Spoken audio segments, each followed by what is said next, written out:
The movie kicks off with Seth, a guy who's just woken up and is introduced as someone living a very isolated life. No family, no friends. He works for the Animal Control Department, and the closest connection he has is with the animals he handles. His life is basically a rinse and repeat cycle work home and nothing in between. Social life, non-existent. Personal life, a blank slate. One day after wrapping up his shift, Seth hops on a bus home where he notices a girl. She grabs his attention, and without a second thought, he approaches her and greets, "Hello." But here's the thing. The girl doesn't recognize him at all. Seth calls her by the name Holly, and drops a bit of a surprise. They apparently went to high school together. But Holly's got no recollection of him, not even a faint memory. Curious, Seth keeps the conversation going, and Holly, carrying a diary, reveals that she's a daily journal writer, jotting down her thoughts and experiences every single day. Seth, intrigued, seems to latch onto this connection, despite Holly's confusion, and thus begins a rather unusual and mysterious interaction between these two characters. Seth, now smitten with Holly, wastes no time and nervously asks her to grab a cup of coffee with him. But Holly quickly shuts him down, explaining she's already in a relationship and works as a waitress. Before Seth can even finish his conversation, Holly gets off the bus, leaving him disappointed and a bit heartbroken. Back at home, unable to shake his thoughts of her, Seth dives into the depths of social media to track Holly down, eventually finding her profile. The next day, back at work in the Animal Control Department, he confides in his coworker Nate, the security guard. Seth, looking for advice, asks Nate how to impress a girl. Nate's advice? Confidence. Girls love a confident guy.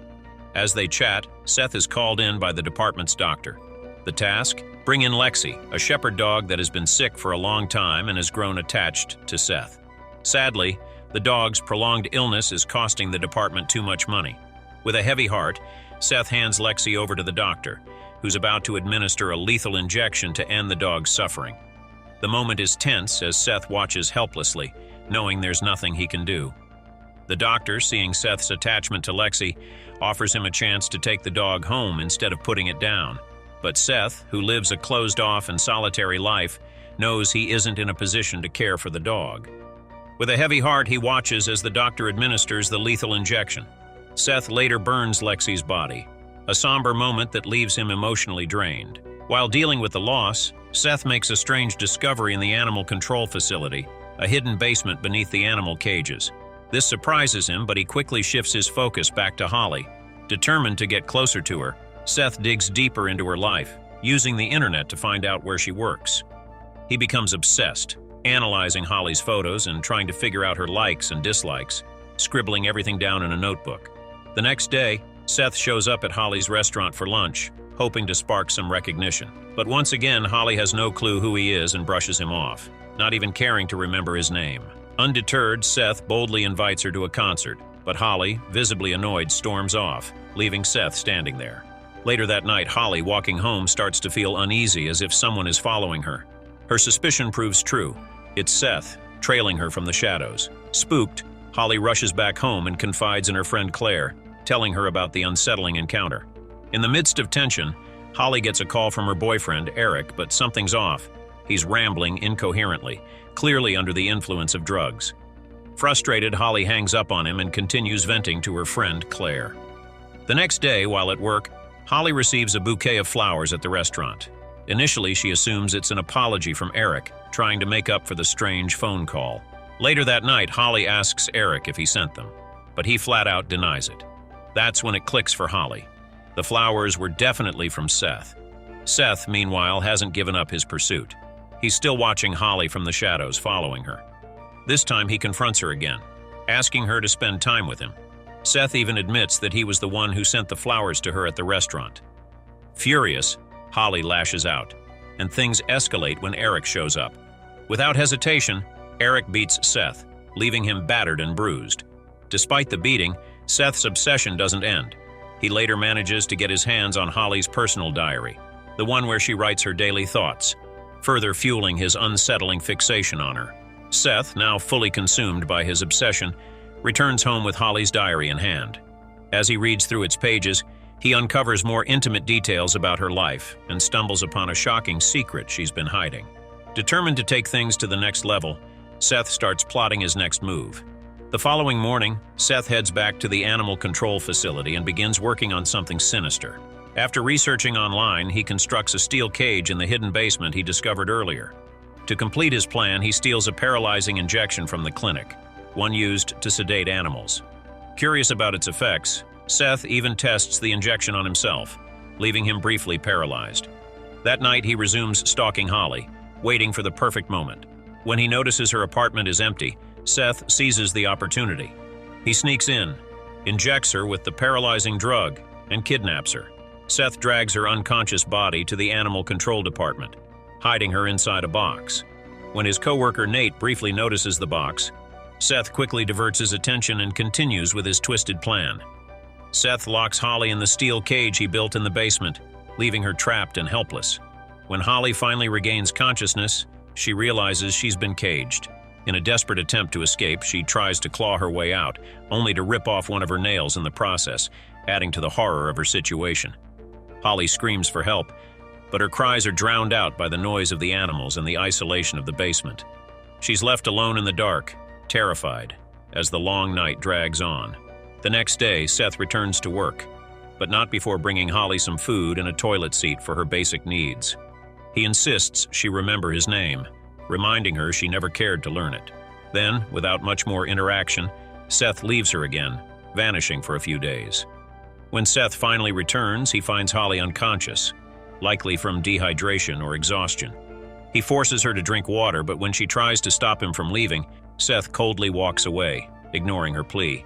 Alone once more, Holly's mind starts to play tricks on her, and she imagines her friend Claire being there with her. Desperate, she reluctantly uses the toilet seat Seth left behind, unable to hold out any longer. As if things couldn't get worse, a rat crawls near her feet, startling her at first.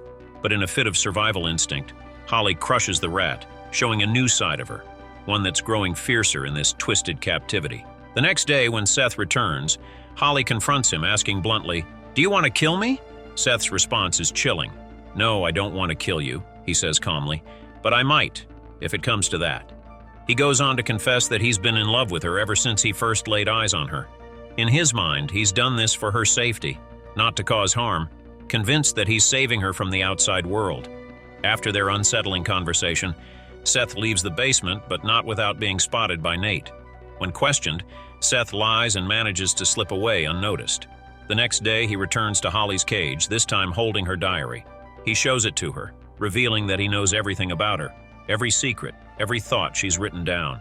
Curious and unnerved, Seth asks Holly about her friend Claire. Holly denies knowing anything, but Seth insists he overheard her talking to Claire. Confused and afraid, Seth admits he heard two voices coming from the cage, even though Holly was alone. He nervously asks her, "Is Claire really here?" Holly, sensing an opportunity, denies it, but she imagines seeing Claire standing right behind Seth. In a disturbing twist, Seth unveils a truth Holly wasn't expecting. Claire doesn't exist. She's nothing more than a hallucination, a figment of Holly's imagination. Seth tells her, "You're sick," and lays out the details of her mental state. He recounts everything she wrote in her diary, including the painful truth about her past relationship with Eric. It turns out that Holly and Eric were engaged, but she discovered through Eric's phone that he was having an affair with none other than Claire. The revelation leaves Holly reeling as Seth exposes not only her darkest memories, but also the depths of her unraveling mind. Holly, tormented by her past, reveals a dark and twisted event to Seth. She confesses that after discovering Eric's affair with Claire, she intentionally drove recklessly, causing a horrific car crash. Both she and Claire were badly injured, but in a fit of rage, Holly took a shard of glass and stabbed Claire in the eye, killing her on the spot.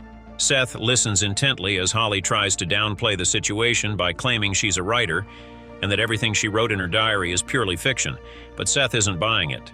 He calmly responds, "I knew they were fictions too." He then admits that he's aware of everything, including Claire's death and much more. Seth reveals that after following Holly for so long, he discovered that she's been behind several deaths.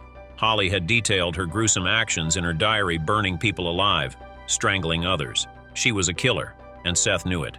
Seth tells Holly that his real motive for kidnapping her was not just his obsession. He believes he's saving her from herself, protecting others from her deadly impulses, and shielding her from the police and the outside world. With that, he leaves, thinking he's doing the right thing. When Seth returns the next day, something feels different. Holly seems calmer, almost resigned as she wipes down her body. Seth tries to ask her about the murders again, but Holly cleverly distracts him, buying herself time. Suddenly, in a desperate act, she slams her head violently against the steel cage, leaving herself bleeding. It's clear that Holly is at her breaking point, and to make matters worse, Seth hasn't fed her for days, intensifying her physical and mental decline. As the tension escalates, Holly, desperate and manipulative, begs Seth for food, but he coldly refuses. She changes her tone, sweetly telling him she might have fallen in love with him. Hooked by her charm, Seth leaves to fetch food, but Nate notices Seth sneaking out once again. Suspicious, Nate goes to the basement where he finds Holly locked in a steel cage. Desperate, Holly pleads with Nate to break the lock, but he's unable to. Just then, Seth returns, catching them both. In a shocking twist, Holly urges Seth to kill Nate, pointing to a nearby rock. Under her influence, Seth smashes Nate's head with the rock, killing him instantly. Now, Seth has crossed a line. He's a murderer, just like Holly. She calmly guides him on how to dispose of the body so the police won't trace it back to him. Seth meticulously removes Nate's fingerprints, pulls out his teeth to prevent identification, and cuts the body into small pieces, feeding them to the dogs over 2 days. As the police begin investigating Nate's disappearance, suspicion falls on Seth. Officers warn him that they'll be watching closely. Terrified, Seth becomes more entangled in Holly's web. She manipulates him further, questioning his love for her, and demands a gruesome token, his finger, as proof of his devotion. Shocked, Seth hesitates, but Holly's words work their magic again. In a horrifying moment, Seth cuts off his own finger, writhing in pain. Taking advantage of his vulnerability, Holly grabs his knife and threatens to slit her own throat unless he lets her go. Enchanted by her once again, Seth unlocks the cage, believing her sweet words. As she steps out, he's convinced that Holly has finally fallen in love with him. But in a brutal twist, Holly turns on him, slashing Seth's throat with his own knife before escaping. In the aftermath, Holly is seen reunited with Eric, and her fiction has been published. However, the toxic cycle continues. Eric is still cheating on her. In a final chilling scene, Holly visits a house where a filthy and disfigured man is kept in a cage, missing a finger. The man is barely recognizable, but it's Seth, now a broken shell of his former self. The screen fades to black, and the movie ends, leaving the audience with a haunting, unresolved sense of dread. Hope you enjoyed watching this video. If you did, please give it a thumbs up, share your thoughts in the comments below, and subscribe to our channel for more great content. Thank you for watching.